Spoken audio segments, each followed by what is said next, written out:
একসঙ্গে চারটি বাছুর জন্ম দিল একটি গাভী। চারটি বাছুরের মধ্যে ৩টি ষাঁড় ও একটি বাকনা বাছুর। মানিকগঞ্জের শিবালয় উপজেলার উলাইল গ্রামে কৃষক আখের আলীর বাড়িতে ঘটে এ ঘটনা। বিরল এই ঘটনায় বিস্মিত বাড়ির লোকজনও। আমরা দেখি নাই, এখন শুনিও নেই।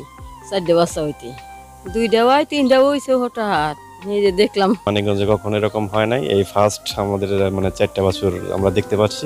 একদিকে একসঙ্গে 4টি বাছুরের জন্ম দেওয়ার ফলে ঠিকমতো বাছুরগুলোর খাবারের যোগান দিতে পারছে না গাভীটি। তাই প্রতিদিন বাছুরগুলোর খাবারের যোগান দিতে হচ্ছে প্যাকেটজাত দুধের মাধ্যমে। প্যাকেটজাত দুধ পানিতে গুলে বোতলের মাধ্যমে খাওয়ানো হয় বাছুরগুলোকে। এতে করে কৃষক আখের আলীর প্রতিদিন খরচ হচ্ছে প্রায় 500 টাকা। 500 টাকা করে খরচ আসে প্রতিদিনই এই বাচ্চার খাওয়াইতে। এত প্রতিদিন আমাকে 500-400 টাকা করে খরচা চলে যেতে প্রতিদিন। এখন কষ্ট হইলেও এখন পালতে। কৃষক আখের আলী জানান, 2.5 বছর